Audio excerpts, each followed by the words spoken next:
said whenever you're ready, I thought there would be like a countdown uh type of.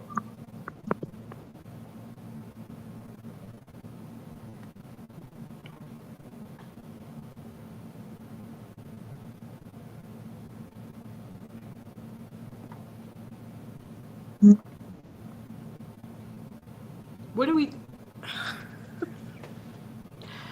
Ah, Fun Fridays. It's yeah, girl day on yeah, nothing but answers.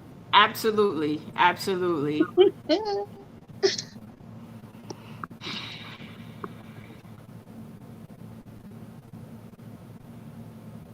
Come Welcome on back. here, bring the intro in. What is you doing? It's on. Coming here trying to look cool. If I mean, up black. I hear echo. Only you hear it. I don't hear it. Oh, dang. Now I hear it.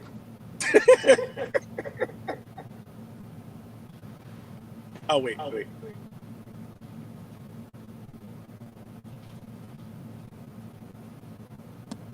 Oh okay. Start this later. I'll be. The echo is back. Right. Redlands. Hello, hello, and welcome to Nothing But Answer. Answers, Answers, Answer. Answers. The place where you could come to get all of the answers that you need because we have them. They We might got not it. be the right answers, but they're answers. There's an And we're answer. giving them. Yes. So, welcome back to another show. How are we doing tonight? How are you? I am glad this week is over. This week was like 4 weeks in one. Did you feel that too? Yeah, it was a long week. Yes. On Tuesday, I was like, this has been the longest Friday ever. Come to find out, it was only Tuesday. Insufferable. Any shows this week? Or anything coming up? Yeah, I got three and a possible going on this weekend. Um, some showcases over in Philly, one tomorrow, two on Sunday, and I do a little bit of work with the Bronson Entertainers. We have a little show tomorrow afternoon at the Bronson County Library. It's going to be a Oh, fun, okay. busy weekend. How about you? What you got going on? This week was a busy week for work. It was a fantastic week as far as weather wise. Yes, gorgeous. Other than that, I don't have anything really coming up or going on. Not for a while. But I've been writing to the point where Nice. I frustrated myself today. Uh, uh, part of the part of the game, I guess. Part of the process. Okay. Yes, part of the process. Uh, but other than that, we're good. We're good. Awesome. Any hot topics or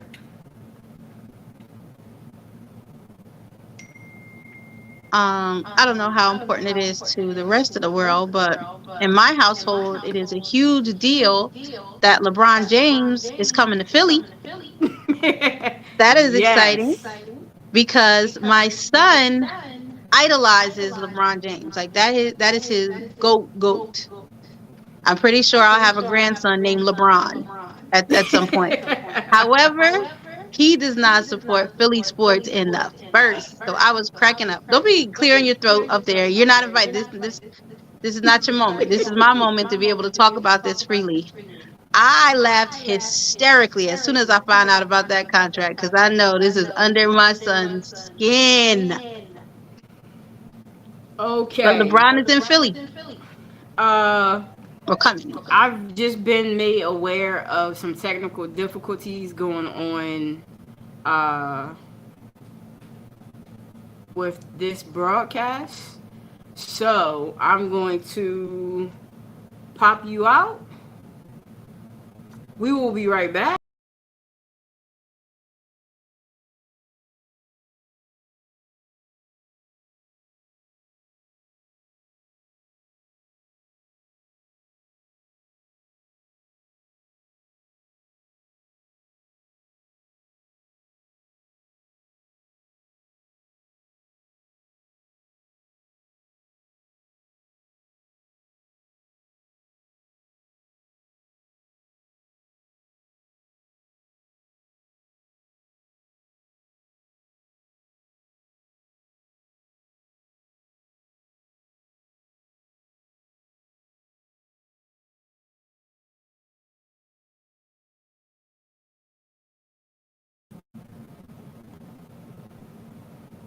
Sorry about that, everyone.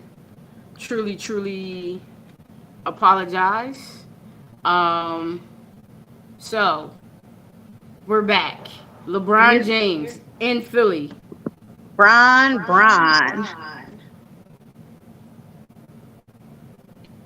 Oh, we lost her on here. Darrell Braswell.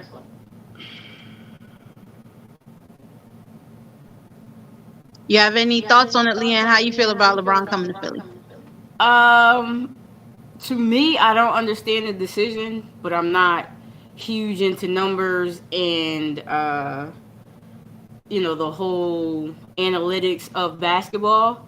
Mm-hmm. I don't foresee a ring coming from Philly. That's just me. I don't see it. Maybe he does. Maybe there's things in the works that's coming down the line. Mm-hmm. But other than that, okay. I'm not really into basketball. I watch. I don't have a dog in the fight, right. at all. And I always root for the Pelicans, who are just not great. But home team. There's something to be said for loyalty. There's something exactly. to be said. Till I die. I just think, LeBron James is a household name, bringing that kind of attention to the city. No matter how you feel about him as a player or how the team will go, I think it's just exciting in general. So I told my son I'm going to get him a LeBron James Sixers jersey. I'm sure he'll try to burn it in effigy. It is what it is. I still be supporting the team and the local economy, because I just think it's going to bring a lot of energy to Philly in general. No matter what they do, it's just his name is that way. Absolutely. I do think that it is good for the city as far as bringing some more notoriety to the area, and great things. I can't wait till football season starts. Then I'll have more to talk about. Got more input? That's right around the corner, which I cannot believe also. That's another hot topic, is where the heck did the summer go? That we're just about halfway through. Exactly.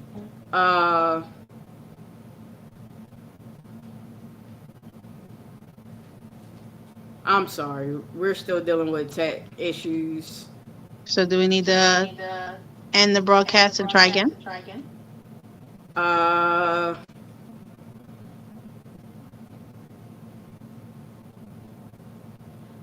going to have us go out one at a time and try popping back in. So if you start, I will, when you come back in, once I put you back on, I'll go out and come back in. Okay. I'm going on now. Okay.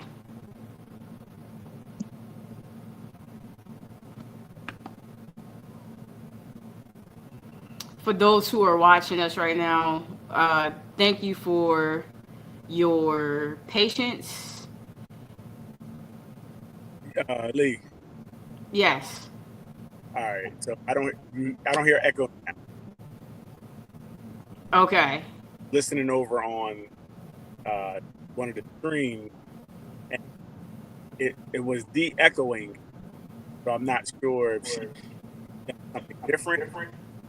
Wait. So now, did you do it? No. You have the same setup as normal. Yeah. Okay.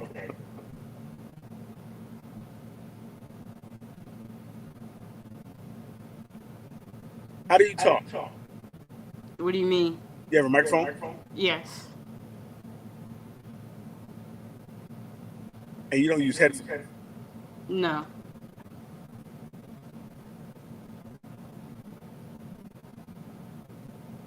Yeah.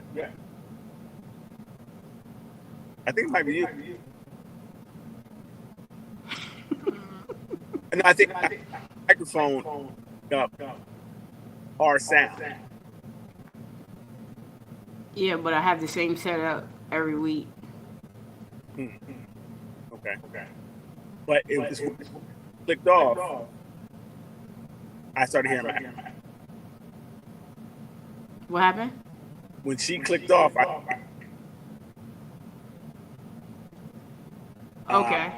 I'm trying to think how. Kelly said you got not any closer to the speakers or further away. D, what's up? Hey, I make broadcasting from the car look easy, don't I? It See? is. Well, I make it look easy. I think I was right. I think it's Leanne. Oh. Because well, I think what's happening is that for whatever reason, her microphone is picking us up. You up and bouncing you back through. That's what I was singing one of you. Because when I was just listening, you were echoing like crazy. She sounds fine. Oh, it's picking me up too. Well, yes, as soon as you clicked off, when I was talking to her, it started echoing again. Yeah. So, you sound perfect right now. Right, and you do too.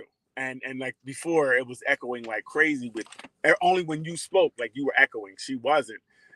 So I believe what's happening is that she's, for whatever reason, we're picking her microphone is picking us up. Got it. So, but I heard you guys discussing LeBron James coming. LeBron. Yes. How you feel about it? I think LeBron can do a couple things. He can make some other people come, right? Some other free agents come. He has a little left in the tank where him as a role player, I mean, he's not going to be a the pivotal player he used to be anymore, but I think he can do enough to get you that 10, 15 points you may need. And he's a tough out, so they can't not guard him. So he definitely brings Philadelphia, who has a pretty decent starting five right now with Jaylen Brown. Adding Jaylen Brown, he does give them. They'll probably move to the best over there. I guarantee their chances to win the championship have just so exciting. Yeah. So and again, like I'm I said, excited for the city. This may be his. He was talking about maybe retiring. So people, so everybody, right? It's going to have Philly jumping. It's going to be. It's great for the commerce, for people buying things. The seats probably going to be crazy, but it's a good look. We'll see what happens.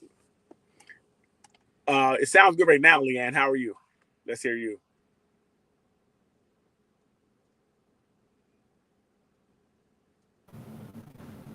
I'm fine. Okay. Sounds good. I think we fixed it. Yay! Okay. All right, everybody. Have a great night. It's been a great show. and talk again, Donnie.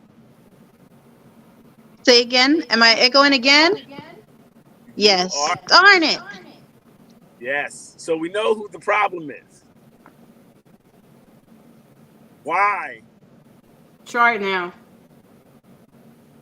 D, go ahead. It's better. Am I still echoing?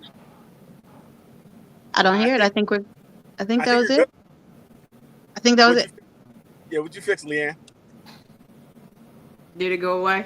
Yeah, Yes. whatever. You standing on one foot holding the hanger, All right. leaning out the Hold window. You on. standing on one foot holding the hanger and leaning out the window.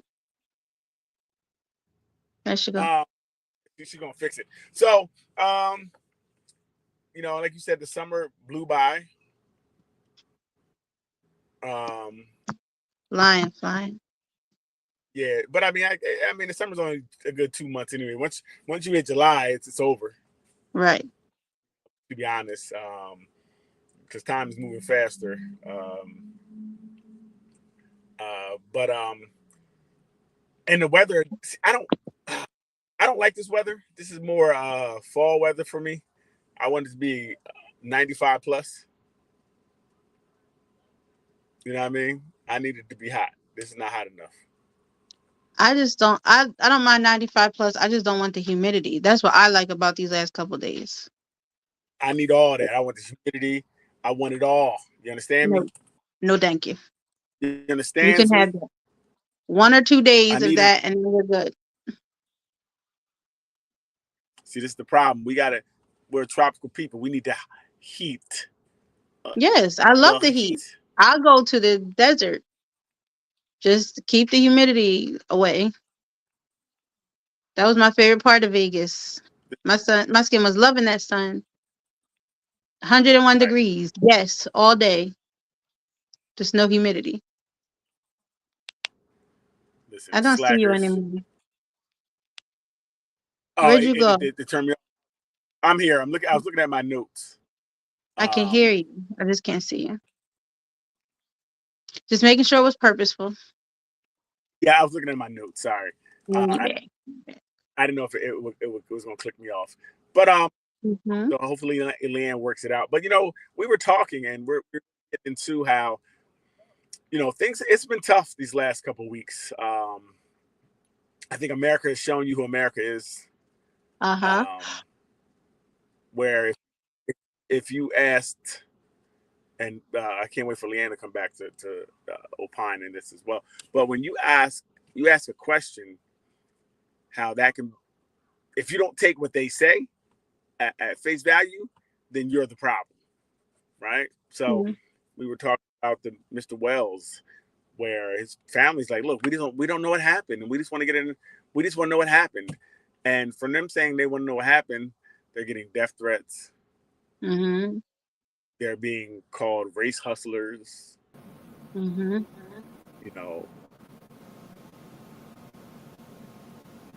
What up, girlie? Yeah. What's up? I see the cheeks. Go ahead, D. Let's hear you. Microphone checker 1 2 checker. Oh, super Echo. So, is it? Okay. Well, there you go. I mean, I can't really help when you move that fast. I think if she put it's probably the setup I have. I guess being on the phone, maybe it's doing it.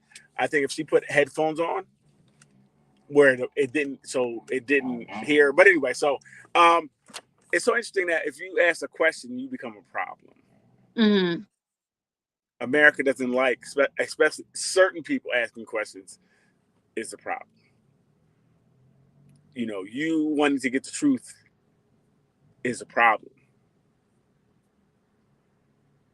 And people don't see it's a problem, that it's a problem. Yeah.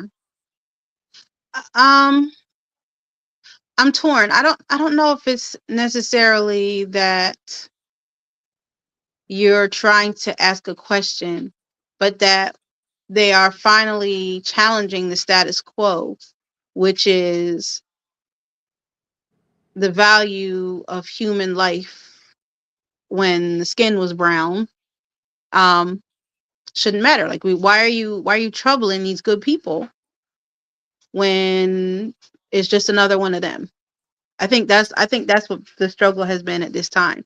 And I think that at this time, because of the way that social media works, it's a lot harder to just kind of brush these things under the rug or into the lake or just out of the public view. It's already echoing.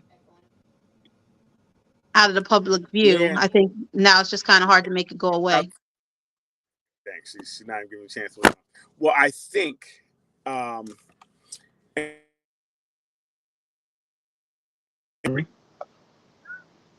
You're breaking up. Am I here? Can't hear you. I got you. Am I back? Yes. What I mean by asking questions, I mean if they would have took at face value what was told to them that their son drowned, we would be done.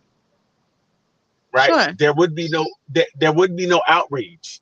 The outrage came when they said, "Hey, what are you guys doing? What's going on? How come you guys are not contacting us in reference to my son's disappearance?" And that's why I said asking questions is truly a problem, because if they would have just said, "Oh, okay, thank you, you guys, and he drowned and we accept that," we'd be good. We wouldn't have this. And in every platform I have saw, and I hate when people say like race isn't a thing, color isn't a thing, none of that should matter, but there's clearly a divide in if you read the comments. Right. It's clearly a divide, because one group of people are saying nothing's wrong. These boys did nothing wrong. This is all about nothing to do, and you are blowing this out of proportion. Right. Without any type of evidence to support that. Right. And I think most people I see are just saying, "Hey, something don't sound right." But I think that's my point, though, is throughout history, though, that's kind of been the accepted truth, is whatever they said is what happened, is accepted as what happened. And I think that's what the problem is now we have no choice but to say, okay, well, I hear what you said happened, but these are the facts that we were able to find. There's so many people now with cameras. There are so many people now with a voice that can challenge. Like, I hear what you're saying. I accept that that's what you're saying, but I can also see something else. And I also think this young man's life is valuable enough for me to seek it out. Whereas historically, that has not been the case. It's, unless he's a person of significant power, respect in our community, a passing has not meant much of anything. And sometimes, if it's too significant, what really happened in the circumstance is also something where we're not going to spend the time and energy to find out what nefarious deeds actually led up to this person's demise. It doesn't matter enough to find out what the truth is. And I think that at this point, there's too much power in media. There's too much power in there's social pressure that comes from everybody being able to voice what they feel, to be able to just act like, whatever used to happen is what's going to keep happening. So the social part of it, I get, and that's where the donations came in to make it even possible to get some of the things done, because people donated for the private autopsy. I didn't realize how expensive it was to get a private autopsy, which most people can't afford. So now you're seeing that to get a proper, we'll say, investigation, you need money. That's insane. That's insane that you need money to get a proper investigation, because without the amount of money it costs to get the autopsy, the private autopsy, then this would be done as well. It'd be over. It'd be nothing to do here. They would have, because they can manipulate, like, especially in this case, it seemed like the family is involved in everything and knows everybody. So it's just tough that you need money to, like you said, for your life to matter in some cases, for them to really, because they investigated like this. He's in the water, he drowned. Nothing to see here. And that's regardless of just, bruising on his throat and red marks on the back of his head. well, first of all, they wouldn't even known that if they didn't, like you said, the pressure from everything else surrounding it to force them. And actually, they didn't do it. That's the private autopsy. So we still don't know what their autopsies has said. And now they said they're not releasing their autopsy until they're just going to release it to the grand jury. Crazy. That's also crazy, because I would think that if all this is going on and people are flying in to protest things of that nature, I would say, you know what? Look, we have nothing to hide. Right. Here, right. Here we go. There's nothing to hide here. And we want to be forthcoming, and we want to let everything out here. Because if there's nothing there, this takes the pressure off the boys who said we think may have done something. Takes the pressure off the parents who we may think are covering something up. It allows the parents of Mr. Wells to say, you know what? Okay, this is what happened. And we can start the process of this grief and trying to, move forward, whatever that looks like. But with no answers, we're stuck. We're stuck here. Mm-hmm. We're stuck here. Hey, Leanne, welcome back. What's up?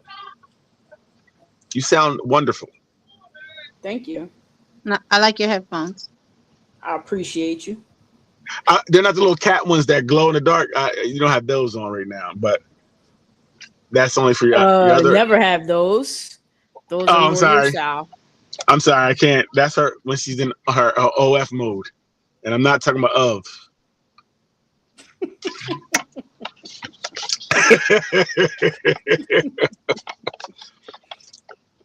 Leanne, so we did start talking about how this, it's like America continues to show you who she is. Mm-hmm. And the more they say, and I hate when people say, first of all, I don't think I've ever seen anything that was racist, right? Because every time something happened, it's not racist. Race has nothing to do with it. And I don't know when race has ever had anything to do with it in some of these people's minds. Right? I don't know if they and they may truly believe that race has nothing to do with it. Maybe they got to the point where they truly believe that. No, they don't. I don't know. So I think, Leanne, you can lie to yourself enough to make you feel better about the situation and say this has nothing to do with race.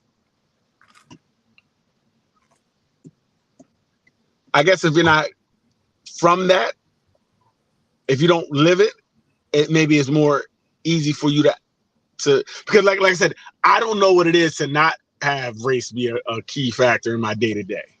Right. So I don't know what it is to walk around and have no worry about race really being a problem. Being reminded of who I am when I walk in the store. They remind you. Okay. And that's the other thing about this Nolan Wells, which I don't know anywhere you go if you're the only person of color and people don't know where you're at all times. Right. I just don't know. They almost are going to keep their eye on you because they feel like you're going to do something anyway. And they gotta guard their belongings because you may steal.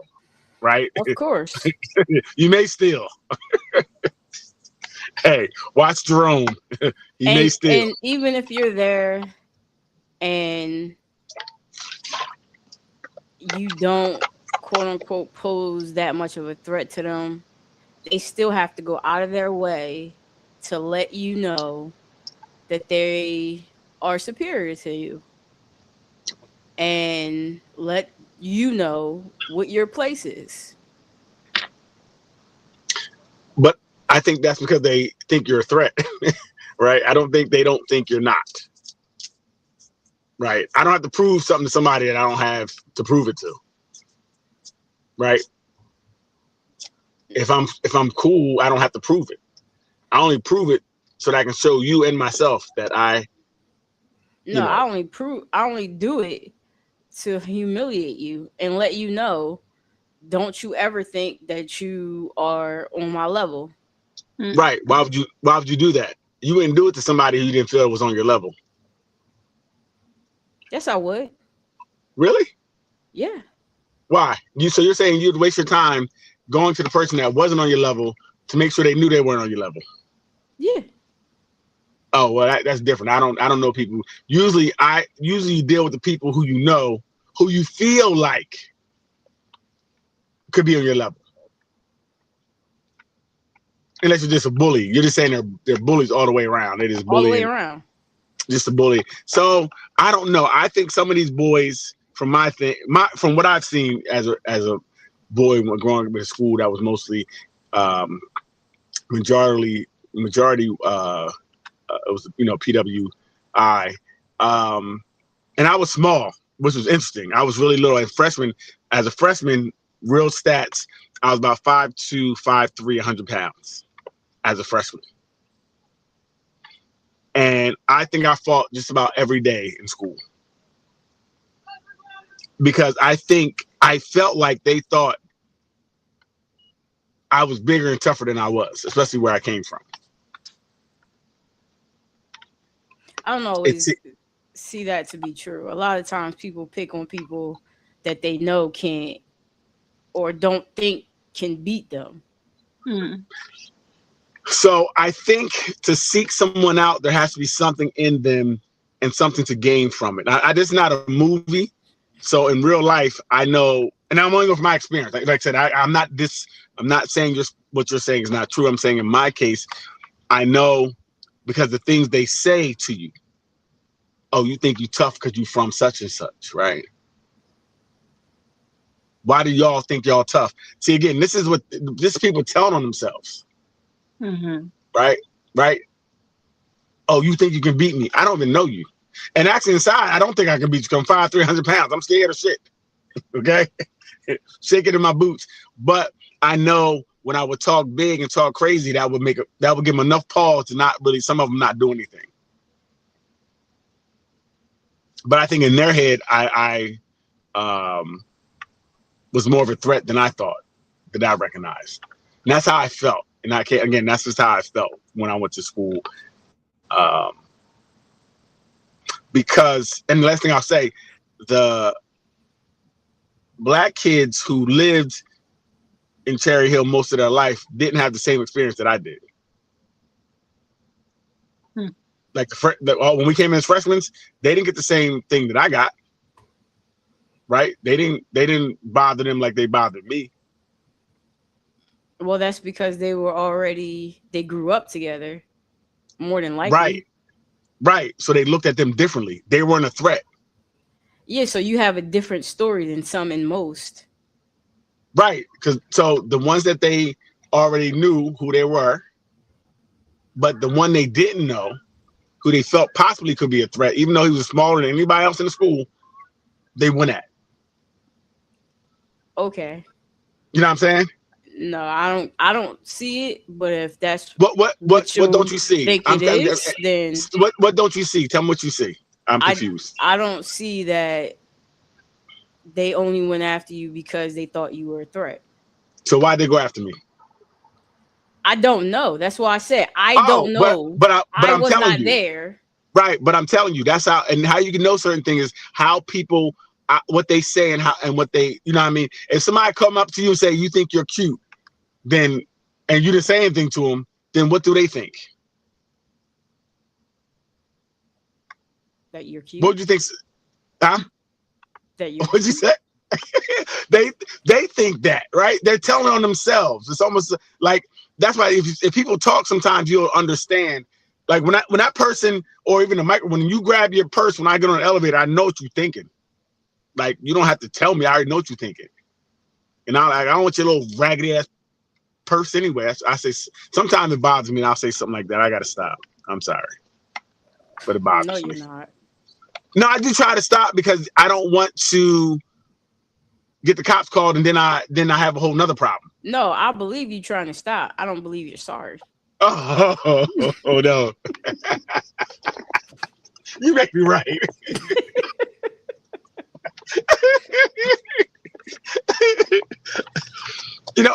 because and again, so this conversation is interesting. I can't speak for other races, right? I don't know what other people go through, right? I only can speak from my experience, and I can't even speak for experience of a woman of color, right?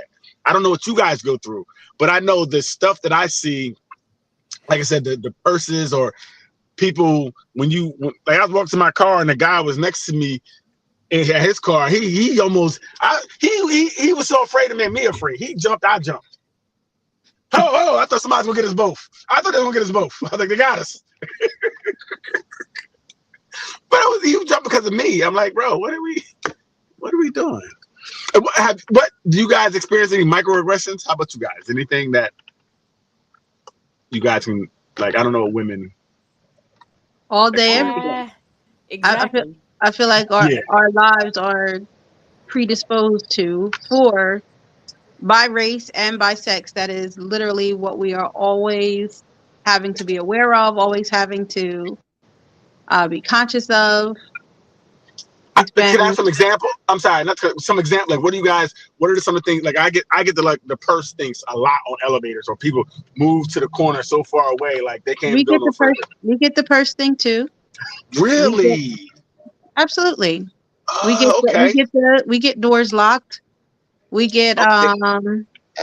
That especially, and it ignites my soul. Especially when they walk all the way away from their car, they see you in your car, or get out and come near their car, and then they want to hit the button again. Lock it. Oh my gosh. Hey, I do one better. I like to walk at night. So I walk around my neighborhood at night because it's calm, it's peaceful. I can count every night. It's going to be about 10 cars as I'm walking, coming up to it. I'm like, and I look around, you don't see nobody. They doing it from their house. They see me, and they're going to do it just to let me know. And again, at first I thought maybe I just had the impeccable timing, right? But then I'm like, everybody, motion sensor. Like, listen, I need to play the lottery with this impeccable time, because every time, and some of the cars don't even be still death worthy. Right. Like, is that a Hyundai Elantra? Like, stop playing with me. What I'm doing with your Dodge Dart? I don't want that. Keep that. Yes. Oh man. Or when you, I don't know. For me, dealing with a bunch of men, you get the whole, you know the answer. Mm-hmm. You're pretty much a specialist in what you do. Right. None of them know how to run what you run. Mm-hmm. Pay attention, fellas. She just said none of us know anything. They don't have the working knowledge of the area. They don't know the rules, and they don't spend as much time in the field that you do. Pay attention, fellas. But the question is asked, and before you can open your mouth, every man in the room will answer for you. And when they kick around the ideas long and hard enough, then they look at you and ask, well, what do you think? Well, all of this could have been avoided. See, there's a lot going on here. I don't know. This might be a whole different conversation, because they ask you what you think, but you already know. You knew better already. Go ahead. I'm sorry. Because when the question is asked, and before I could get my mouth open to say anything, every man in the room is talking over each other, back and forth with each other, don't know what they're talking about. Wow. So you get tired of trying to jump in and interject.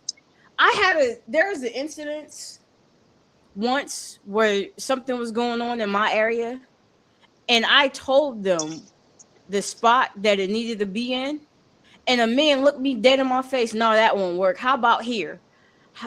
And then all of the reasons Then they were like, oh no, this happens there and this happens there. Oh, we'll put it over here, but this happens there and and it can't go there. And you know what they decided? Put it where To you put it said. where you want it. It took us 20 minutes to get where we were already from the start. Well, I mean, you had To a get lucky to guess. They had to hash out all the logistics, and then it just happened to be where it was supposed to, where you wanted It it. doesn't just happen to be. It's that we can't be trusted to know the truth. So I'll get juxtapose a position. I work around all women most of the time. Yes, me. That's my experience. There are Ugh. a couple of, it's the best thing ever. The bathroom is always clean. The kitchen is always clean. That's not. So we hire lifeguards, seasonal staff, and Okay. yeah, they're mostly lifeguards at these two locations. Okay. And Okay. at the one location, who the gentleman that is hired as the head lifeguard has the responsibility of delegating very specific tasks to the two other lifeguards. But because he feels this level of authority of his less than 30 years, he feels like whenever he comes in and around the building away from our pool, he feels like he should also have the same authority as the operations director and myself as education director, to the point of putting his dirty, nasty, worn clothes on a daggone shared desk area. And then if someone should come to the door, for instance, while he's in office, he feels like he needs to go and answer the door and speak to them himself, having no authority or knowledge of what is going on in the building at all. So me and the operations director just kind of look at each other, and he'll turn around and say, oh, they have to do such and such and such and such. And we'll, kind of nod our heads in agreement. And he's like, okay, I'll take it up with them, and I'll come back and let you know what has to happen. Do you have no authority, no knowledge? Why are you assuming a position of authority in this building at all? Go to the daggone pool and take your sweaty ass shorts with you when you go. You have no authority here. But because there are no other men there in authority, he feels like he can assert himself in any circumstance with whoever. You have nothing to do with school business. Why are you even at the daggone door? You don't even know how to answer a phone. What are you doing? So, fellas, pay attention. Now, I have a serious question.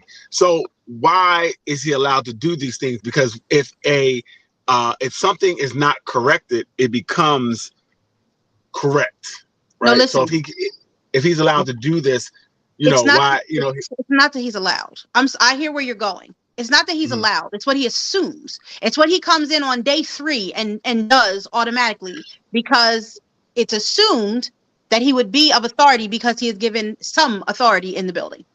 Right. But I mean, if you guys are not, it doesn't work in the other way.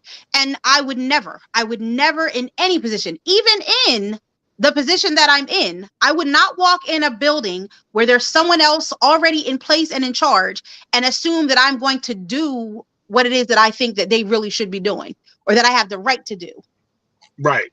But I still don't understand, why is he allowed to do that? Because if he does or gives some wrong information out, ultimately, would that fall back on you guys or no? Well, we do have to correct. He's not really able to do anything. He just wants to be, have the appearance of doing that he's doing something. I mean, when he goes to that door and he gives somebody, hey, whoop whoop. I'm really, and it's a serious question. Why is he not like, listen, we don't need you to do that? In a way, maybe we're not trying to be, Eventually we do. Eventually I have to tell him, don't leave your stuff on a shared desk. But the fact that we have to share that information is my problem. The fact that it is assumed that he would have an authority in the building and at a desk, for instance, is the fight for me. That's what I don't like. I feel like in my field, other people kind of understand their lane and how they have to learn their place in it, whereas because it's mostly women, whereas the men that come in for whatever their job is, they feel at that point they have to be the man in the circumstance. Well, young boy at my other location today was complaining about the schedule, which coordinated a visit from an outside vendor and swim time. Well, why would somebody set this up? That the children would have to miss their swim time during the time when the vendor could come. Well, sir, what vendor did you set up? What schedule did you set up? There's a plan in place. You don't have to do nothing but stay your butt in that pool. What you got to talk about it for? Because he wanted to have pool time. I mean, he just And he asked a got question. his pool time. He's not going anywhere. Wow, I see. Asking questions at your office is crazy. God dang. You know, give us free. Give us free. Great, Leanne. You know what it is, and what men, and in my case, YT men have an abundance is audacity. Oh yes. Caucasity. Go ahead. And there's no bounds to how many times I've been mansplained. Girl. Right. I already know. Girl. I mean, we're just here to help. Your suggestion has gone from I'm suggesting this to let me over-explain this complicated, not complicated at all, situation that I'm in. This whole program took a turn, I see. And I have to sit there with a straight face. And one, pretend like I'm interested. 2, that I care. 3, brush your ego. And watch how I say the next words that come out of my mouth. Not only watch what I say, but watch what my face look like when I say it. Woo! God forbid. Okay. So this is another question. Real question. Why do you guys do that? Because you're almost affirming this negative behavior. Because if you don't, you get targeted. You're negative. You're aggressive. You're unprofessional. You're hard to work with. But so I get it. So I accept that. All those things I accept because that's what is said about me on a daily. Because I can't play that game, right? I'm not going to stroke your ego. I can't be diplomatic in my responses. I can't be measured. Now, I know for both of you, it's a lot different because you guys, it seems to be in more of a kind of a power position, right? I know Leanne's a supervisor, and I think D, you said you're some type of director or something as well, right? So I definitely, I know it would be, it's different in your cases, right? Because, but yeah, for me, I don't, and I guess that's why I won't ever be a director or supervisor, because first, I don't care enough to be, because I don't care about people. But like, I can't do that. I can't, so I work with mostly women, right? It's all women in power positions. And it's, I feel like it's a lot of feelings on everything that happens. It's a lot of feelings in there outside of, just what the job is, what the,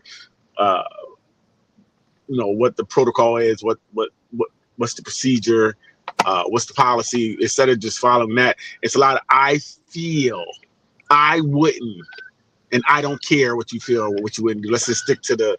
So that for me, I see is a lot of times with the women, it's a lot of feelings, and the couple men that are, I feel like they stick more to, well, this is what it is.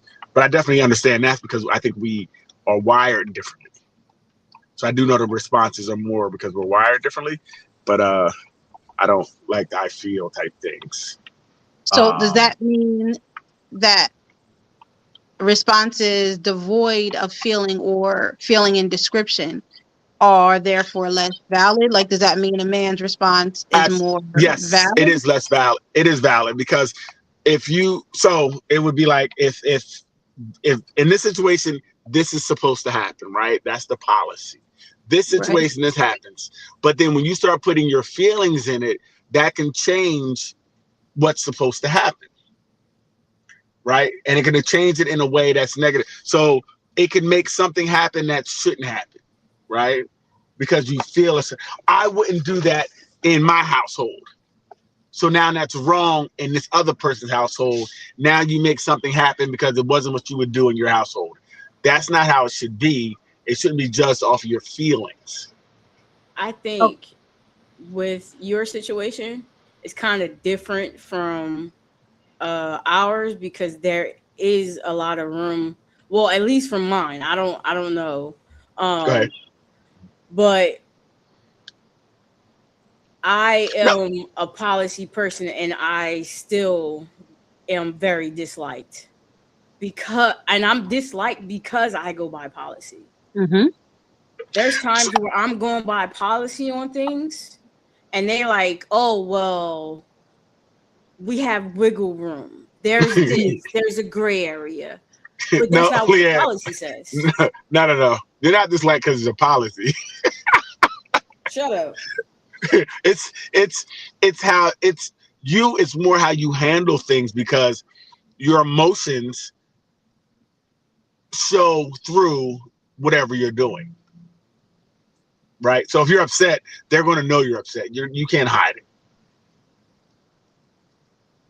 And you rule with an iron fist.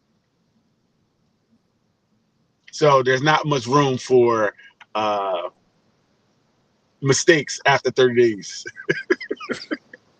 First off, that's not true. That's what I just said. True. It's not true.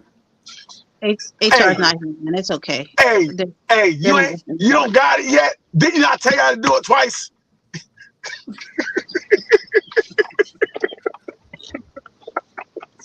Listen, Leanne, you're a perfectionist.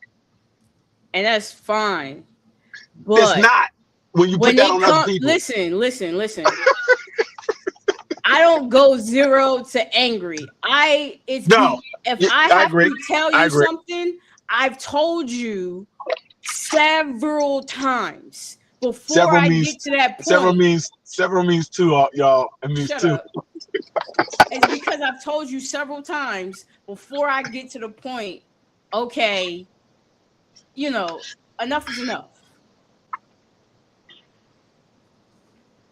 Yeah, Leanne, and I will say she's policy on steroids because it's policy, but it's just day one. You got to do it right. Listen, certain things in our industry. This is true. I think this is the main reason, the reason why I am the way I am. In the area where I supervise, someone lost their life. Right. I was there when the phone call had to be made to the family. I was there when the person got brought into the office that actually created it. Right. Okay. You understand? I was there when the family showed up. I was there when the person who had the call came out trembling. Right. So what's not going to happen on my watch? I was also there when another man was severely injured.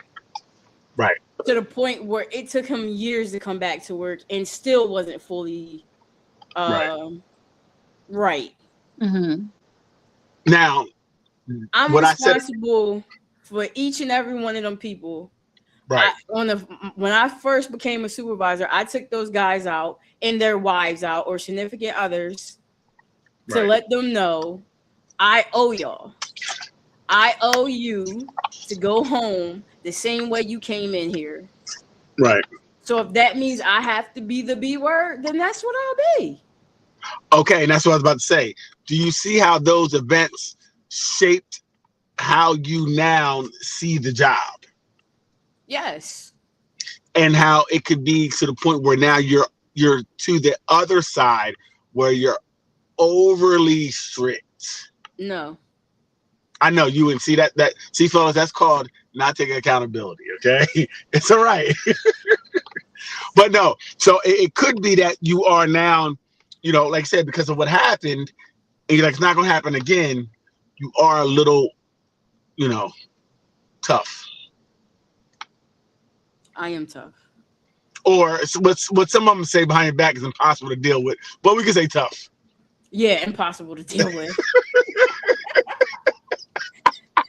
But it's funny how these same people that say I'm impossible to deal with and that I have, these things against them.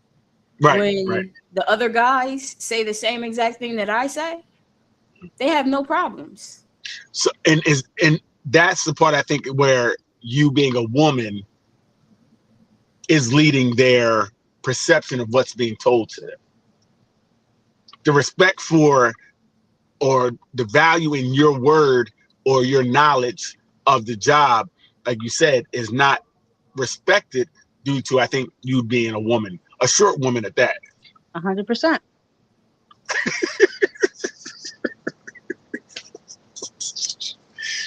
It's like, who in here listening to a little kid? I get it.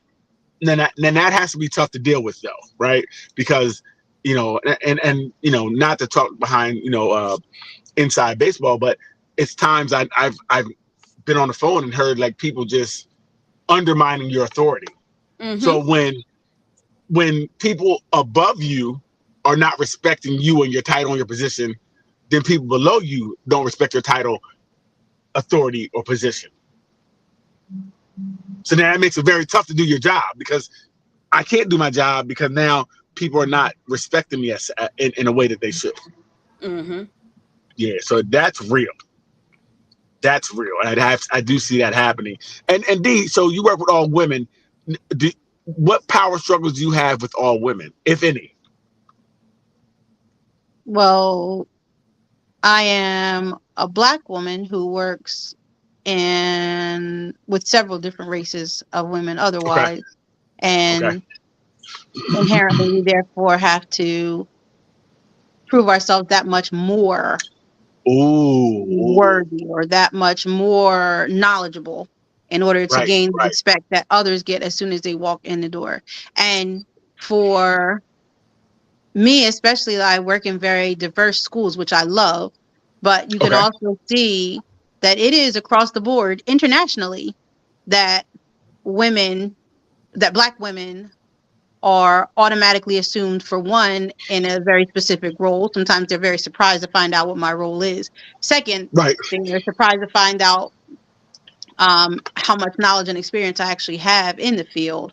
And then the fact that I can hold a professional conversation with them is a lot of times a shock. They're shocked to surprise. They're shocked and surprised about, what it is that I do or that I'm good at it. And especially in the younger generations, because they are a lot more bold in expressing themselves.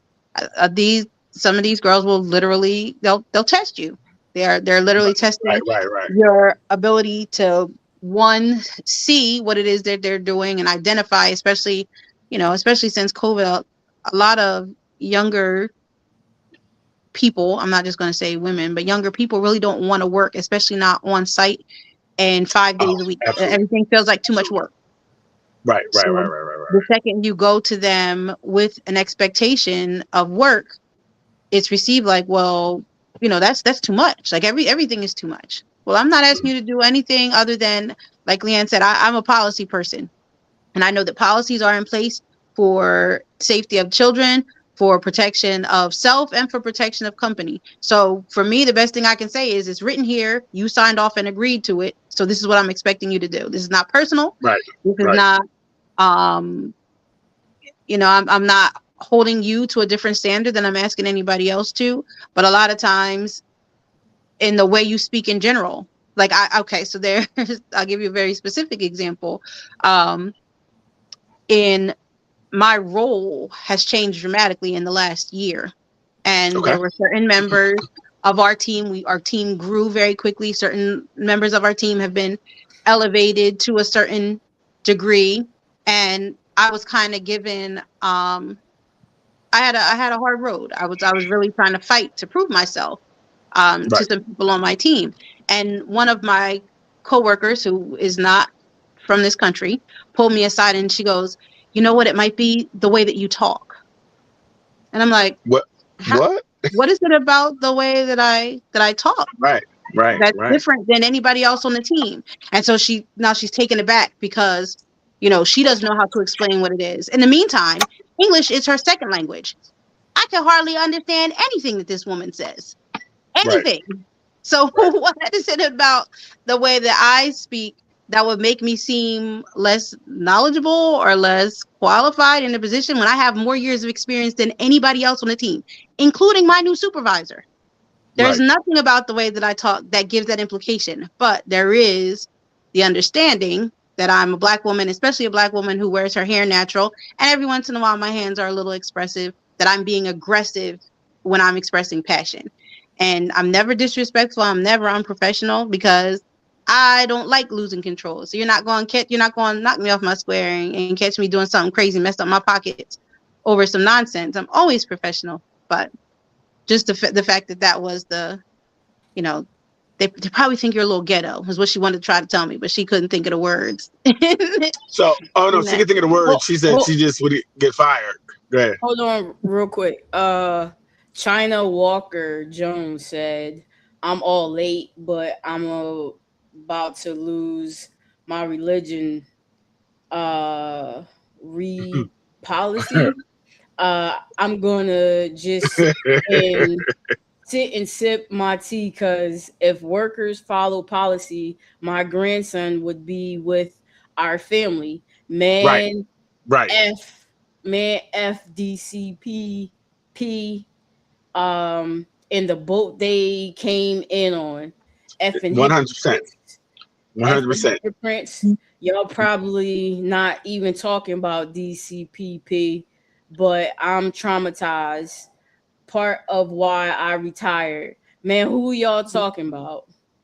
So that was she's right on point with that. Like, again, if policy would be followed, it'd be a lot different. But when people start using procedure or feelings to navigate these systems, now they can do, because it's like anything. Like we talk about like a police officer. Once he gets in his emotions and he feels a certain way, he can act out of fear. It's justified. Yeah. And now it's justified and that's the problem with these places where they don't do what they're supposed to do. They do what they want to do. And right. Like I said, you can destroy a family, a child, a mother. You can destroy someone. When you have power like that, you need to make sure you're not putting your own biases on other things. Like whatever we're doing, your bias should not be part of your decision making. But the problem is, too many times people's biases are leading the charge. And we're ending up with situations that we shouldn't be in. Right. And so I 100% agree with that. China Walker says, right. Yeah. And it's interesting too when you have, and the other thing we talk about when we talk about race and things of that nature, when you have people that look like you who are against you, these are the ones who are violating you, right? These are the people that look like you standing next to you, but are doing you dirty or doing your community dirty. And it's amazing to have that experience. And sometimes you say I don't know how you could do this when throughout history this was done to us. How do you become a part of it? You're not a part of that. You're not part of that system, right? That system will turn on you just as fast as you turned your back on us. Absolutely. China Walker says our family is destroyed and hurt. Yep. And I guarantee it's probably by somebody that looks like you, right? Sometimes we're our worst enemy, and kind of like you alluded to earlier, D, when people get in these positions that have some type of power, police, fire, doctors, when you have power over other people, sometimes people don't know how to use that and use it for bad. And it's very disheartening when you have these type of things go on, and you can't even, talk to someone who looks like you that should understand the situation, and and you're just in awe. Like, I can't believe you're doing this. Yeah. China Walker says exactly. Yeah. To piggyback off of what you're saying, one of the things that hurts my heart, and I'm in my emotions and feelings here, is on our level. There's only, back then it was only two of us of African American in management. And so I thought that the other Black manager was going to kind of like, all skin folk ain't your kinfolk. Exactly. And he came from the very same city I was living in.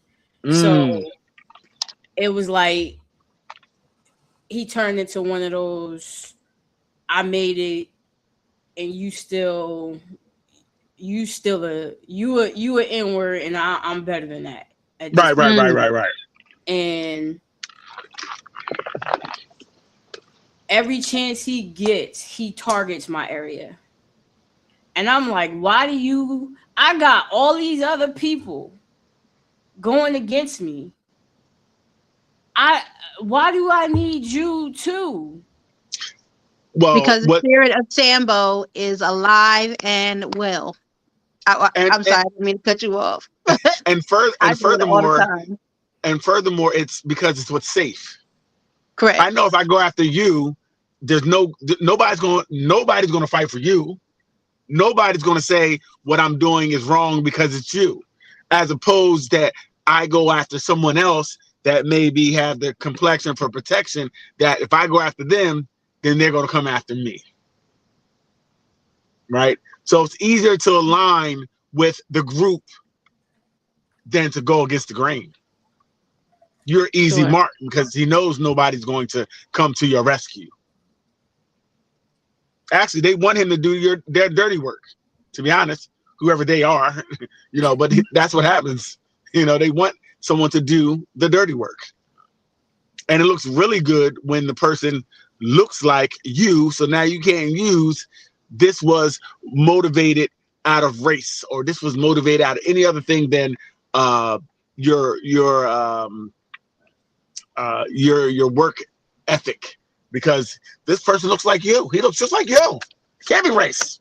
Jamal said it. So go ahead. Okay. China Walker says, I told them I don't understand how they sleep. I couldn't retire for the fear of my placement cases not getting a fair chance. We, meaning DCPP, write the narrative, point blank, period. Right. Scary. It's just like a police officer who gives us a report and he says, well, I saw a gun. He attacked me. He did such and such. And that word is taken as the gospel. It is not questioned when these people say, or especially when they write that narrative down, that narrative becomes law.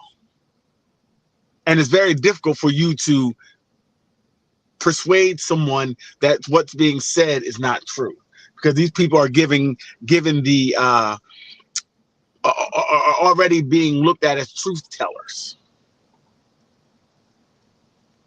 It brings me back though to the point we were making about Nolan Wells, though, because that's historically what has happened. Is certain voices are more valuable and authoritative and the final word when it comes to just about anything. And when they say that this is what happened, or they say this is what's right, or they say this is what's wrong, or who is wrong, then it's just a done deal, and no one's supposed to ask any questions about it. So to your point, also, yeah, asking questions. But I think that's what happens in the workplace. Is what happens with people's lives all the time. The system is made to work, right? The system is made to be infallible. The system that says that when this happens, this happens, right? So when these people are part of the system and they say something, and as long as you're saying what the system wants you to say, you're okay. Because soon as anyone, even if you're part of that system, you go against that system, you'll see how fast the system doesn't care for you, independent of color, race, creed, male, female, whatever the case may be. Right. A lot of times. Go ahead. China Walker says, right, y'all on fire with the truth. Yeah. Thank you, and it's so interesting because the problem with the truth is when you telling the truth, you're a problem, right? You are a problem. They're going to make you you're racist, or you're peddling these narratives that are not true. And that's when they got to besmirch your character, right? Because they can't fight the truth, but they can make you look bad. Now that invalidates your word. And that's why you can't say anything about anything. Because as soon as you say something about anything, you become opposite of that thing. You're under attack. You're under attack. And that's why a lot of people don't talk. This is why people don't speak out, because you know when you do that, what's going to happen to you. If you stick your neck out, it's going to get chopped off most of the time, because people are not sticking their neck out with you. That's the other thing. People may say they're going to go with you and they're going to be with you in solidarity, but a lot of times you're by yourself. China Walker says, right. Yeah, you're by yourself. So when you go fight for that family or you fight for that person, Benjamin Clump is right now just asking questions. He's a race hustler. Right. You know, how's he a race hustler? He wants to know what's going on. Why are we missing the fact that he just wants to know what happened to this young man who passed away? And we go to, he's a race hustler. He wants money. So we have to take your eye off the ball. Go ahead. I think now more than ever, Black people need to look out for each other a lot more, give each other a lot more grace, because being out here on the island is not to your benefit at all. The problem is like you said, not every skin folk is kinfolk, and you don't know who's who some of the time. Well, actually, no, we could be kinfolk at this point. But once you start talking about me taking food out of my family's mouth, now, even if I align with you, I may I got to go to work tomorrow. I got to pay these bills. Right. So sometimes the chase of success or just putting food on the table is going to stop me from being the rebel that I could be. Right. And even with most of this is why I believe we don't have any real leaders out there that's really leading us or bringing us together, because all they do is throw a couple dollars at them. Throw a couple dollars at them, and that's going to change. And it changes their well, now where, right? My passion is you bought my passion. You bought it. You paid for it, because I can go get this Mercedes, and my wife can get this Bentley, and my kids can go to these better schools. So I'm trading the fight for comfort. Right. So a lot of times we are trying to, we want to make sure our kids are good. Right. Because again, if I didn't have to worry about this house and the car and the motorcycle and my daughter, I'll be out here raising hell for these people. I'll be saying everything I think, but I can't. Right. I'm censored because I want AC when it's really hot outside. You know what I mean? I want heat when it's cold. So I have to now censor my speech. Right? Sometimes you have to just let some things go. Like, ooh, I don't really like that, but I can't say anything. because I know I'm gonna be out on the island and I'm gonna lose this, that, or next. Is it worth it? Is it worth it? You know what I mean? So it's tough. And that's how we really were divided. Was we were divided by having the ability to make it to middle upper class. I think we also. I'm sorry, I didn't mean to cut you off.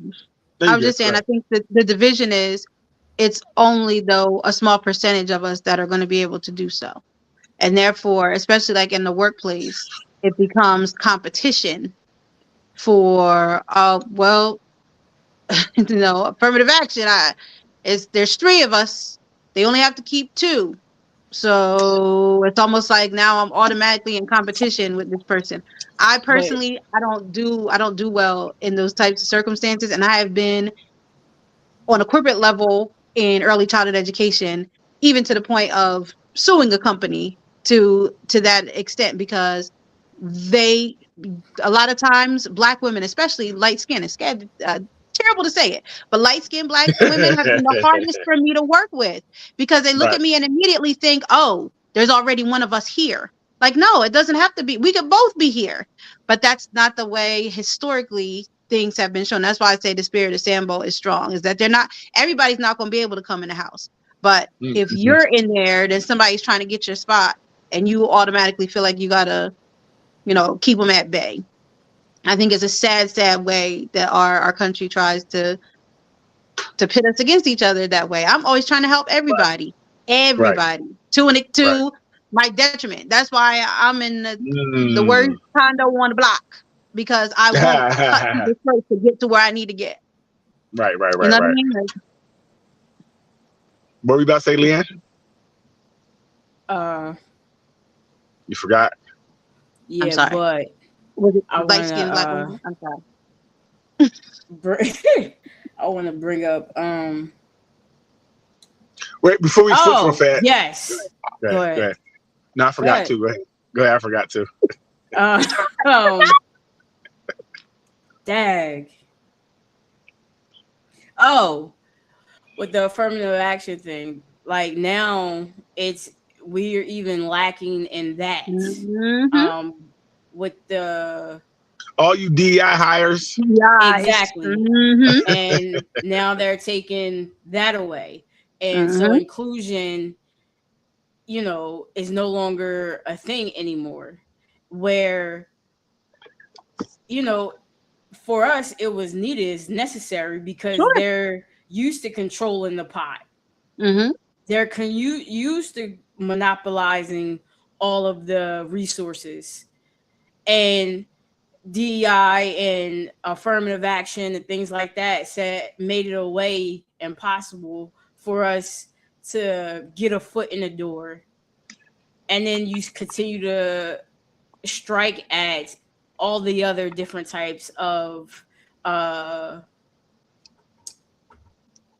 rights that we have, as far as even voting rights, and trying to skew the Black political representation and economy and equality, inequality. I mean, and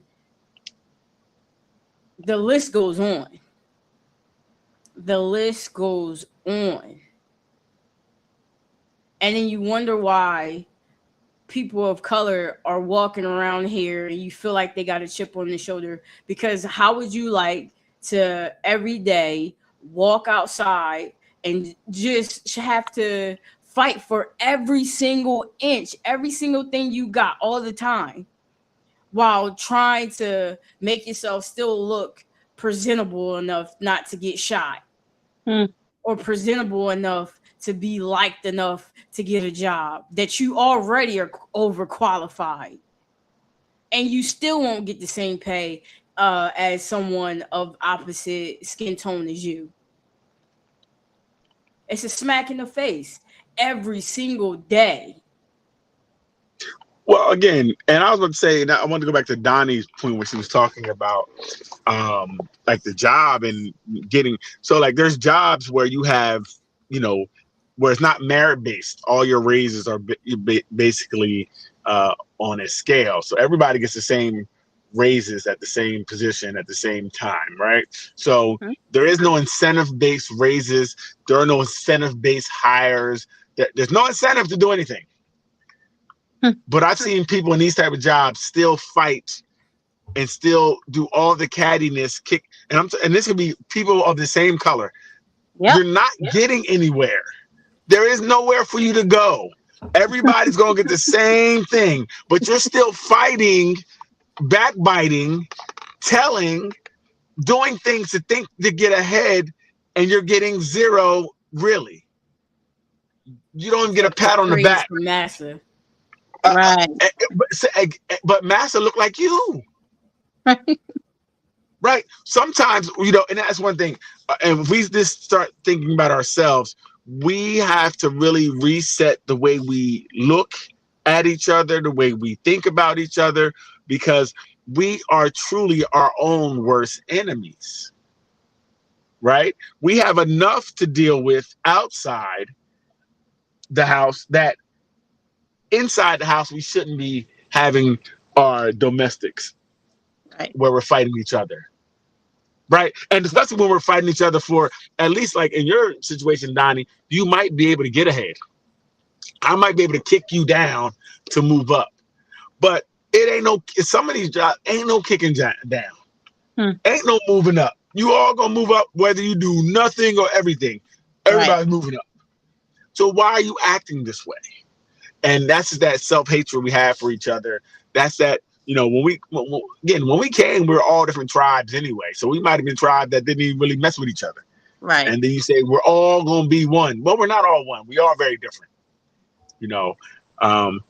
So we definitely do have to, we definitely healing as a people, you know, but it's tough to heal when life is so abusive. Our lives are very abusive. Again, I can't speak for anybody else, and I don't want to hear anybody else telling me it's not, right? Oh, it's not. No, it's abusive, right?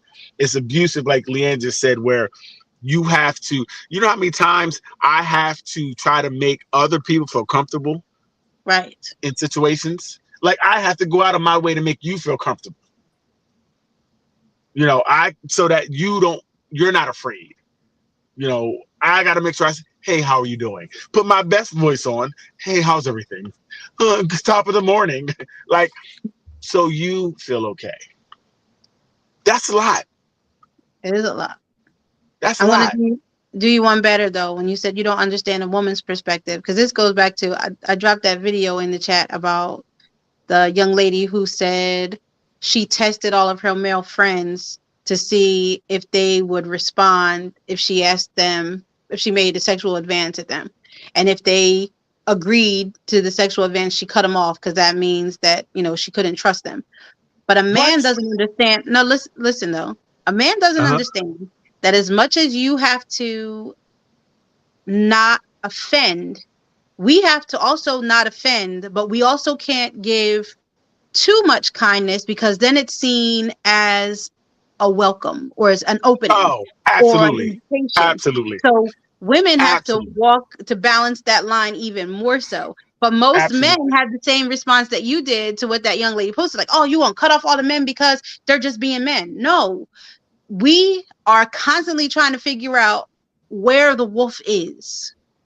No, is the wolf the man? Is the wolf a woman that looks like me? Is the wolf a woman who wants what I want? Is the man who doesn't want me, who's gonna tear me down the second I walk out the room? No, see, that's actually, that to me is an illogical test. And why I say that, because as a man, right?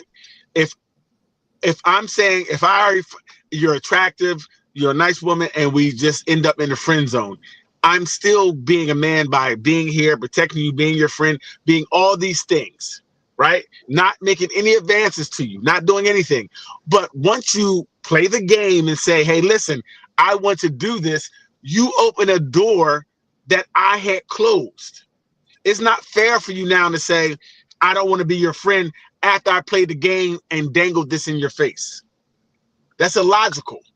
I agree to what you're saying. I'm not a wolf. I'm not a wolf, because if I was a wolf, I would have been trying to push up on you. You would have saw what it was. But by me controlling myself and being a friend to you while this is what you wanted, and then when you wanted to change it, saying, okay, yes, I'm cool with that too, that's not on him. He did what he was supposed to do as a friend, not letting you know that I was interested any more than this. Or maybe it wasn't a possibility until you offered it, right? I agree to what you're saying up to this point. Women are taught that we are protecting a treasure. What we fantasize about is a man who's also trying to protect our treasure. So if you value me, as warped as it seems, if you value me, no matter how I offer it to you, if you value, you're going to say, no, protect your treasure. No, not at all. First of all, how are you going to tell me how a woman feels? No. First of all, if you feel, again, because that's illogical. Just because you feel it's a treasure between your legs, it's not, right? What was chivalry? What was chivalry then? Chivalry was me opening your door. Chivalry was not me saying, no, I don't want to knock you down when you offer it to me. Chivalry is me. Chivalry was also me not pushing. Like, again, I don't take it unless you want to give it. I'm not even asking you for it. But once you make hey, I want to take it to this next level. You know what? As your friend, I already think you're a dope person. I already like you. And you know what?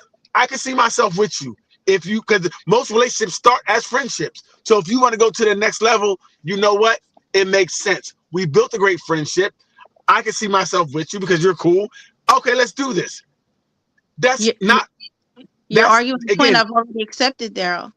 I've already accepted that point. I know where you're coming from. But again, I'm just telling you, she's illogical. It's her what she did. She don't need any friends. I wouldn't want to be her friend anyway because she's silly. It's not illogical or silly. We are taught to protect our bodies. We're taught to lock this thing down because anytime we let some other man in, it takes away our value. It makes us weak. It makes us less than unworthy of marriage. That's what I'm saying is the basis of chivalry. The basis of chivalry, which has also trickled down to how a woman is raised. You're trained to try to get it. We're trained to try to keep it. Where's chivalry in me not accepting the pussy that's given to me to buy somebody I think I like? It's not. She's not giving it. She's offering to see if you would take it. It's not the idea of would you have sex with her. It's do you value her enough to not let her spoil? No. Wait a minute. Time out. If she don't value herself, why would I value her? For one, if we're going that way, if you value something, why are you giving it away? See, again, by playing games, she's playing games. Like, again, you can't. I know you want to stand on the side of her, but you can't play a game and get mad because I'm like, okay, I accept the game, right? Again, once you give it, he already did all he needs to do by not pushing up. If he was trying to get it all the time, that'd be different. But if I'm like, yo, I'm cool, we've been hanging out for years, I ain't never tried anything. Obviously, she didn't know what they would do, which means these men hid the fact or didn't like her in that way, or kept it at abeyance until she said, hey, let's do it. So she opened the door, he stepped through, and I said, oh, I can't believe you stepped through the door I opened. That's insane. Leanne, what do you think? As the other woman on here, because this is crazy. Go ahead, what do you think?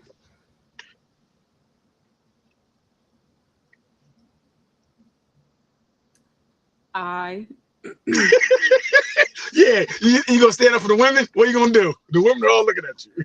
It's not a matter of standing up for the women. You're actually proving her point. But you can go ahead. I'm not trying to sway your. I didn't prove anything. I just asked her what she gonna do. She has a conundrum. Look at her. She's going through a conundrum. She's like, what do I do? No, because I agreed also that the trick was unfair. That was literally my response to the message. But I do understand why she felt like she had to. And you just proved the point 3 times over. No, I didn't prove anything. I Yes, proved that you did. I proved she's illogical. She makes no sense, and even her logic doesn't track. Just So because someone says yes, what you're describing is a circumstance in which if we have sex, we lose value. If we don't who said have that? sex, I didn't. we First of lose all, value. wait. I didn't put that on you. I didn't say a woman lose value because she has sex, because I don't believe that. You don't lose value because you have sex. That to me is a falsehood that was put on women so they wouldn't do it. I think you should embrace your sexuality. I'm glad that you accept. I'm glad that you accept that fact. So because regardless of how do that. you feel, society looks at it differently. I don't know. Again, this is not 1940. So women are living their best lives. Yeah, and women are living their best lives right now.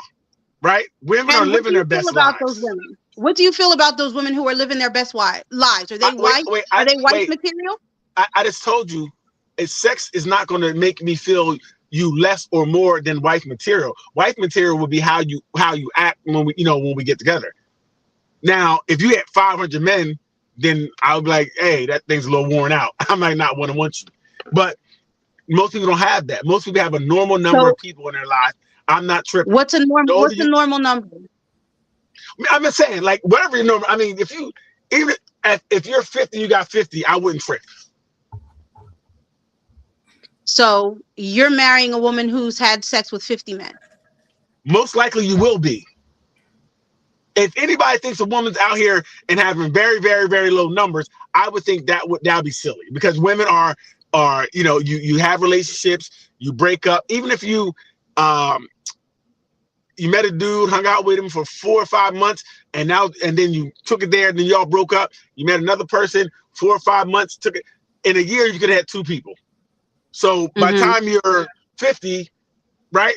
Let's double that, right? So I'm not, and again, there are some men who trip.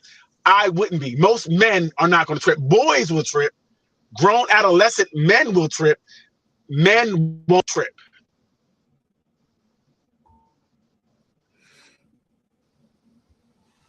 So once again, if we are allowing these men to gain access to our bodies in hopes that they stay, which is what I believe these women do. I don't believe that most women are going around trying to run up these numbers in hopes that they will stay. Do you not feel that a woman has to be a little bit more careful about who she allows access to her body if it is her intention to actually be with someone for the rest of her life? See, again, I think everyone needs to watch who have access to your body. I don't think men should be out here soiling their worlds with everybody either, right? So I don't hold women to a higher or lower standard than I would a man, right? But I know if we're friends and we've been kicking it for 2 or 3 years, and she was like, hey, would you want to? And I felt like, yo, this could be a natural, we're great friends, and I could see it that way, and we took it there. I don't think that's a bad thing. I don't think it's going to be like, well, I don't want to be with you now because you want to be with me when I offered it to you, because we were friends already. That's all I'm saying. If we were friends, that's what changed me, because friends sometimes do change into lovers, right? Because it's a friendship. I know you. We've been through some things. And again, depending, are they friends? Are they acquaintances? Maybe that might be different. If it's an acquaintance, somebody I just kick it with that is not really a friend, and I offer it to them, maybe that would be different. But either way, I would still say, if you're offering something to someone and they take it, I don't know why you're mad at them, because they may see something in you. They may. So let me just suppose a position. Why can't it be, I see something in you, so therefore I don't want to have sex with you, but let's be in a relationship? Because we've been friends for so long. We already did the friendship. So that was like the beginning. If we've been friends for 2 years and now you want to have sex, it's like we've been kicking it. Again, I don't know what friends mean, but I know if you offer it to me and I'm interested in you, or you open something in my mind, like, you know what, maybe we could work. Okay. That, I don't see to me, there's no problem. That's not something where I would be like, I don't want to be your friend anymore because you wanted to have sex with me. Well, I didn't want to have sex with you until you offered it. And then I thought about it and said, yes. Now, what is it? I just want to hit it and nothing else? I don't know if it meant I was thinking that now we would move into more of a relationship type thing, or is it I just want to hit it, and that might be a different conversation. Maybe if he just wanted to take it down. I don't know. But I just don't like games. If you play a game and the person responds in a way to the game you're playing, I don't know if you can be mad at someone when you're playing a game. That's my only thing. You're doing something to initiate this happening. So that's my problem with it. We can't play games with people and they get mad because they want to play the game back. You can't, like, you're holding the man to a standard that she's not holding herself to. Leanne, what do you think? Anyway, before we, you know what I mean? Back to you, Leanne.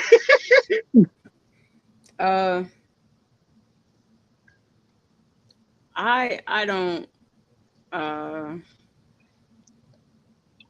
don't think it's a good game to play. I'm not for it. I think in some ways it is kind of it's very disingenuous. And again, I think it depends on how the person responds as well. You know what I'm saying? It's one thing to say, yes, I'm interested, or whatever the case may be. Now, if this person, I just think it's a setup. Actually, now that I sit here and start thinking about it even more, because the person does rebuttal to you.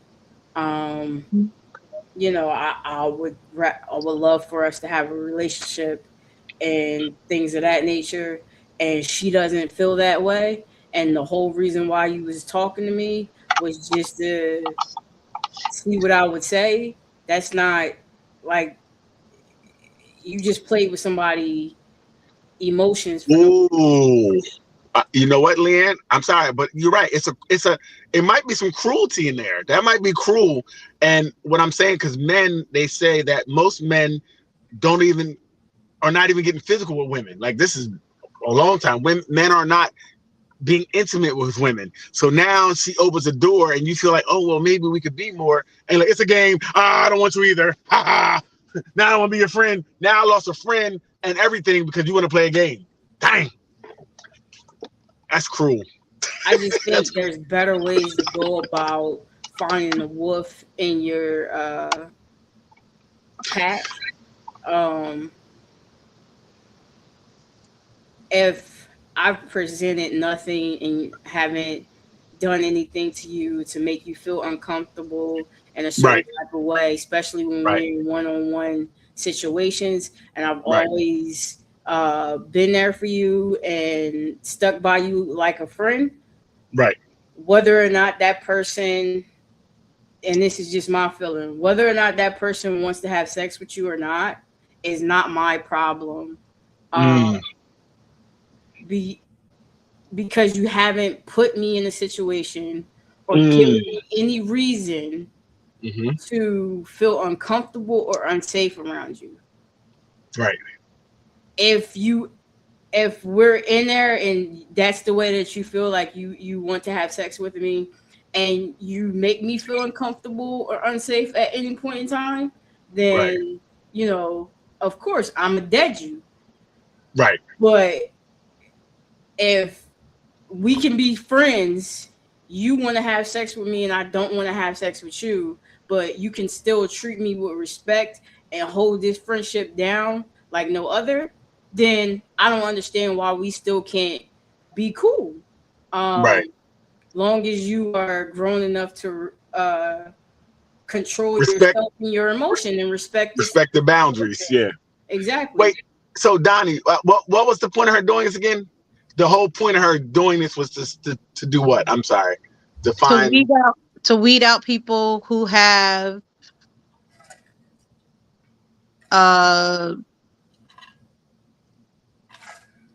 I don't know, ulterior motives. Okay. And honestly, again, my response to the post was exactly what Leanne said. Like, I wouldn't want to play the game. I don't feel like if someone does have the feelings but still treats me the way that they're supposed to treat me, then I can still call them my friend. However, Right. I do understand how difficult it is. The long game of patience for some men is crazy because they're playing this friend game with 8 different women and waiting for 8 different women to crack. And then all of a sudden, your friend of 3 years gets what he's been waiting for and he's out. And I'm not saying that that's how all men are. I'm not making any accusation of you. But I do understand how and why a woman would try to find some way to figure out who is really for her and who's not.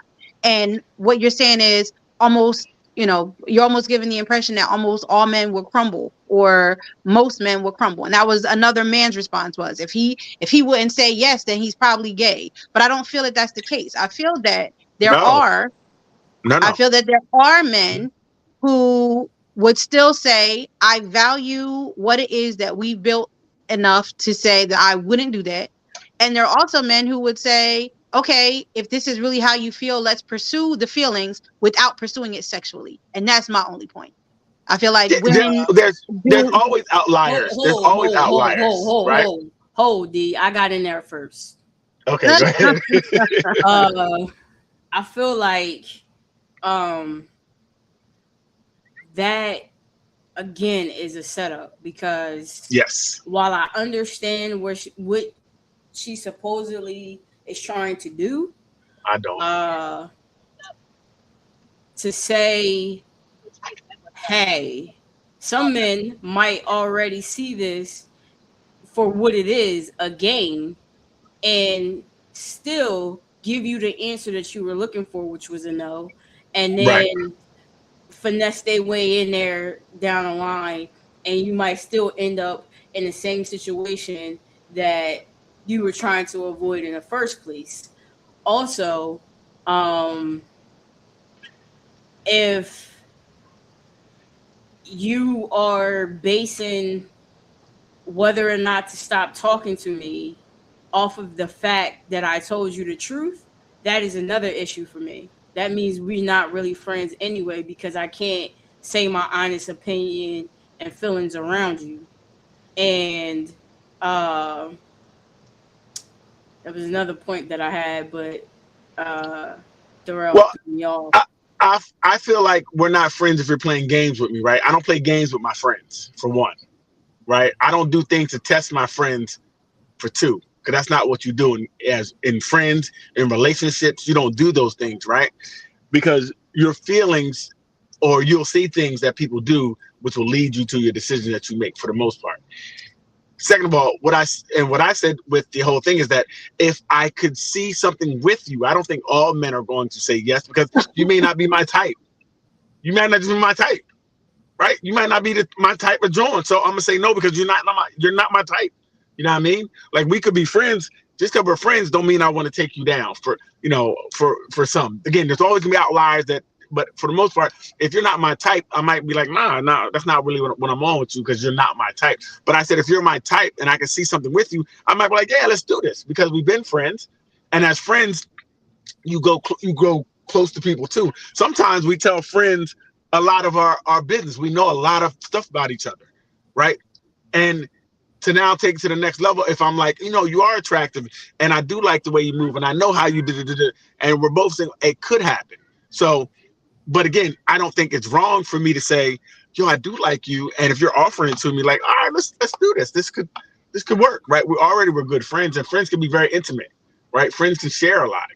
So I just don't like her using that barometer because you want to do this, that you're, that you're not really a wolf. You're a wolf and you're not my friend. No, I think anybody who's holding you down is your friend. If the person, are there people probably that could wait forever? Absolutely. If they're waiting patiently, what's the problem? If you're never going to give it to them, what's the problem? Right? If they're being a great friend, even if they're waiting and they never get it, they're just a great friend, right? So I don't see why you do this. It doesn't really prove anything except for we're bringing a game into this that is making a mockery of this friendship. To me, I'm not going to be like, well, let's do you want to have sex? Ooh, I got you. That's crazy to me. That's crazy. But hey, to each his own. They might hope it work out for her. How many friends she ended up with after this? Did it say? I don't know. It didn't say. Okay, I wonder what. You have the video also. We can go back and look, but I think she ended up cutting most of the guys off. Right. Lucky, good for them. We got rid of that problem. She was the problem. And what does she mean for her? What does she mean? She just meant like they weren't interested in her. They weren't interested in her sexually. Is that what she meant for her? I don't understand what you're asking. Like, what does she mean? Like, she said she wanted to find out if these people were wolves. So they're really her friend, because she feels like if they're really her friend, they wouldn't have a sexual desire for her. Right. So is she really their friend then if she says, I want to have sex with you? Because that would go against what she said. So maybe what she's doing is ending a friendship for the guy. Maybe he's like, yo, she want to have sex? I'll do it because she ain't really my friend anyway. Because my friend wouldn't ask me to have sex with him. I don't know. I'm just saying. The exact same scenario she's using her barometer to say, hey, I'm going to ask this guy if he wants to have sex. If he wants to have sex with me, that means he's really not my friend. What if the guy was like, well, if she was my friend, she wouldn't ask me to have sex with her. Okay. Right. So now I'm gonna have sex with her because she ain't really a friend anyway. So I'm gonna have sex with her to get out the game. They're not having sex. They're not having sex. The answer means she's either cutting him off. No, you're not. I'm saying my response could be because since if her barometer is true, if he said the same thing, you know what? We're friends. If she's asking me to have sex, that means she's not really my friend. So you know what? I might do it because we're not gonna be friends anyway. Or I might say no and then cut her off because she broke the line of sex by asking me. Even if she came back and said, "Oh no, I was just trying to see if you're real or not." Either way, you weren't on the same page, so there's nothing lost there. Either way, there's loss. You weren't as compatible as friends either way. No, she's not compatible as a friend because she's the one playing the game. But that's what I mean. Okay. So she has the problem. Nobody else has the problem but her. No, darling. Playing this game. Not that her problem is being afraid that she's being played by men. So she plays a game? That's the problem. So she plays a game? She does whatever she feels like she has to. She does whatever she feels like she has to feel like she can understand who's around her and what it is that they want from her. That's ill. Again, that's cool. She can do it, but it's still illogical. You playing a game to find out who's real for you. How can you find who's real for you by playing the game? The premise is Mr. Braswell, you have made this point 4 times now. And I have already said to you, I am not disagreeing with you. You keep coming back to the same point. You do disagree. This woman she's wrong. You do disagree because you say but. I'm not disagreeing. You say but. Okay, so we all agree. That in addition, so maybe not but, in addition. Does that make it better? So I've already heard the point, and I've already said to you, under the post, I said, don't play the game. Right. I'm in agreement. So, you don't play games. Got you. So she's wrong. My point is. Here we go. My point is. I didn't say but. I said my point is. In addition, but women do feel like we have to find a different way to protect ourselves because the way that sex is valued in us is different. That's all I'm going to say. I'm not going to say better, worse, more, less. Cool. I'm saying it's different. So I understand where a woman would go to an extreme to try to find out who around her is really around her because they like her. can't you protect yourself by just not giving sex to somebody? Isn't Absolutely. that the easy way to do it? So 100%. I don't think you have to play a game, have to ask anybody. If you're not giving it, then it's protected. I mean, that's really the easiest way. Like, if you don't give it up and ain't nobody asking for it, I don't see the problem. Like, it's like we're making a problem where there's no problem. You know what I mean? That's what I feel. But I just say, hey, look, if you don't want to have sex, don't have sex. You don't have to. I won't prove. 100%. Hey, I protect my sex. I'd be like, no. Leanne, stop being quiet. How You many protect your women sex over there? how many women have tried to take it from you? Oh, many. I've been called gay on many occasions because I didn't do something. No, I said how many women? How many women have tried to take? I just told you again. Many women have called me gay because I didn't want to do it, and they wanted to, and they were trying, and I said no. No, there's come on. Tell me the difference. You know what she's saying. Tell me the difference. I just told you, trying to take it. No, you know what I'm saying? You must know women. Women are aggressive. Right? Women are aggressive.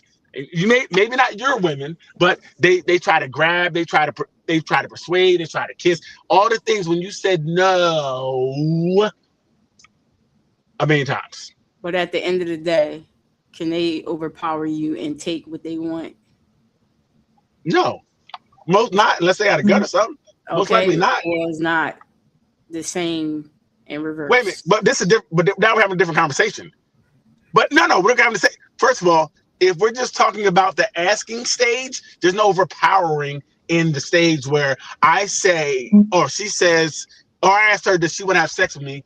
And then I say, she says yes or no. We're talking about just the asking stage. We're not talking about the whole time. We haven't been talking about like we're in the bed together naked. She just asked them, would they? And they said whatever they said. So the same thing in that situation, I've had women ask or try to persuade. She said take from you. Oh, so we're changing the conversation then. So now we're talking about something different. We're talking about women having to be in a position where they have to be more aware of someone's advances, someone's intentions, which leads women to go to extremes to try to protect themselves from who's around them. Wait, that's my point. But if you're protecting yourself, then where are you at where these things are happening? Because if you're not in a place where, you could put yourself in, well, I guess it could happen in a car anywhere, but I would think, you kind of watch where you're at, right? That's how you protect yourself, kind of. You don't put yourself in certain positions, predicaments. But I agree, women do have more to deal with. Who you can be safe around. Women. Very interesting. I hear you. Women just have to figure out where they have to be safe. That's all. I understand trying to figure out where you're safe. But yeah, I hear you. But this is weird. In this case, I feel like she was safe until she was safe the whole time. She wasn't unsafe. But yeah, I get it.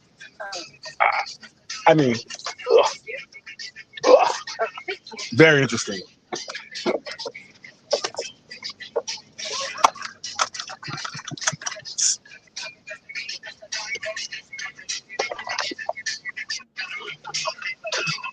You just like pull up at the club, or? Yeah, I was in the club real fast, getting it popping. Sometimes you got to pop it. Very interesting. You got anything else, Leanne? Nope. I got to see that video. I want to see what she. I sent you.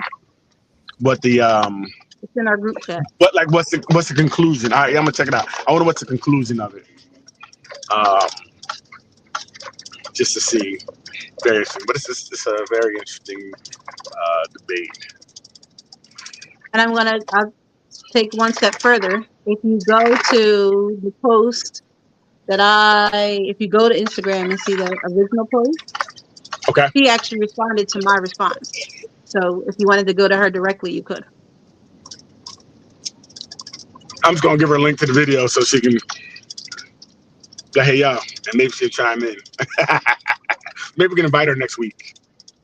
Like, yeah, I'm like, oh, I would like to see did anybody say, did any friends, does she have any friends left?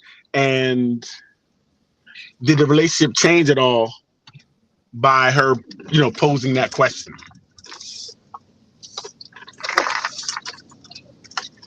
Did it change at all to find out that,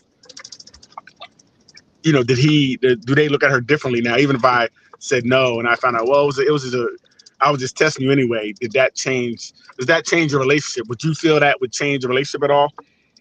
Once you found out what the genesis of the question was?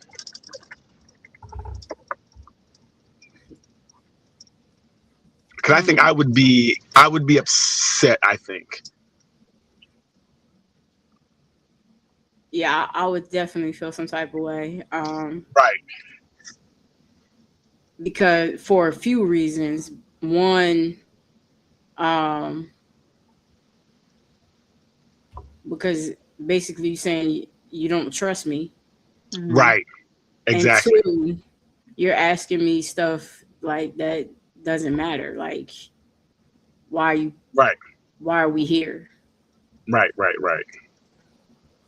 Like you're bringing extra drama into a relationship that doesn't need to be there. Exactly. That's interesting. I would want to know what happened afterwards. How do people feel about finding? Cause I feel like you're playing in my face. Like, if we're friends, why are you playing in my face if we're friends? Because there's two sides to everything.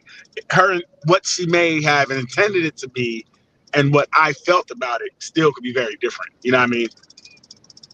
Even if it was innocent in nature, I would just feel like, wow, why would you? I thought we were better than that. You feel me? Mm-hmm. Like you wouldn't have to go to those lengths. I thought you knew who I was, but I guess I don't.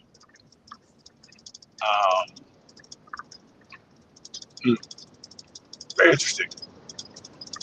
Yeah, if you could, I definitely would like to check the post out, and maybe we can try to reach out to her so maybe she can tell us a little bit more about her train of thought and things of that nature. Because sometimes it's difficult to get it from something that's not can answer the question, the nuance of it. You know what I mean? That'd be dope. You said it's on your Instagram, D? No, it's not on my Instagram. It is in our group messenger. Is a link to it, and if you go to that link, you'll see the original message and my response under it. But is that where she responded to you at? She responded under the original message that I saw. Yes. That you said. Okay. Gotcha. Totally understand. So I'm definitely check that out. Got you. Okay. Got you. Definitely gonna check that out because it's very interesting. I wonder how many friends she have left, but I mean that's good. We'll check it out. Anything else, Leanne? You gonna wrap it up? What you want to do?